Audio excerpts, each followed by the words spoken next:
Hey everyone! In today's tutorial, I'm going to show you exactly how to add a background color to your scene in OBS Studio.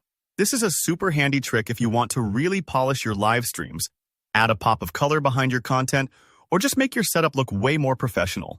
By the end of this video, you'll be able to create a clean, solid background in just a few minutes, no graphic design skills required, using the built-in color source feature in OBS Studio. Let's dive right in and get your stream looking amazing. First up, make sure you've got OBS Studio open and you're on the scene you want to edit. Now, if you're brand new to scenes, think of them like different layouts or rooms in your stream. Maybe you have a just chatting scene, a gameplay scene, or one for your webcam. Whatever setup you have, choose the one you want to add a background to. Head over to the left side of your OBS window, and in the Scenes panel, just click on the scene you want. It's an easy step, but it sets the stage for your customization. Now, let's actually add the colored background. Down at the bottom, you'll see the Sources panel. And this is where you layer all the different pieces of your stream, like webcams, images, game captures, and, you guessed it, backgrounds. Find the little plus sign, and go ahead and click it.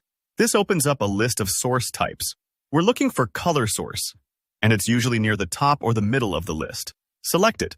Color source is the simplest way to create a solid colored rectangle in OBS.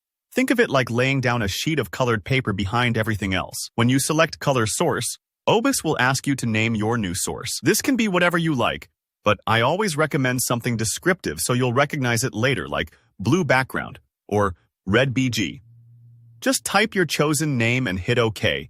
Naming your sources helps you stay organized, especially when you start adding more complex layers. Next, a configuration window pops up where you'll actually choose your color. You'll see a color picker tool, so you can go wild here, whether you want a bold red, a calming blue, or even something vibrant like neon green. Just click the color that matches your vibe and then click OK. Don't worry if you change your mind later. You can always tweak the color by right-clicking your source and going into Properties again. Before your background is ready, you need to make sure it covers the whole screen. OBS lets you set the dimensions manually.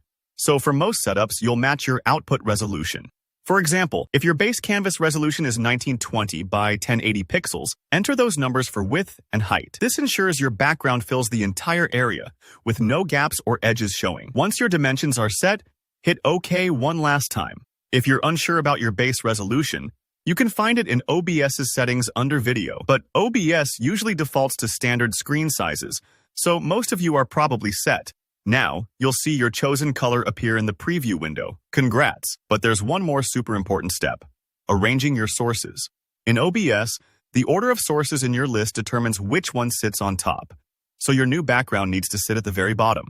Just drag it down underneath everything else: your webcam feed, your gameplay, overlays, you name it. This way, your guest or game will appear above the background, not behind it.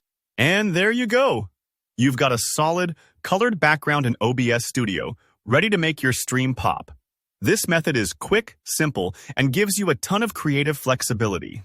If you ever want to switch up your color or resize the background, just go back into the source's properties and adjust until it's just right. If you found this helpful, don't forget to hit that like button. Leave a comment below if you have any questions or run into any issues. I'm always here to help. And be sure to subscribe for more OBS tutorials and streaming tips. Thanks for watching, and good luck with your streams.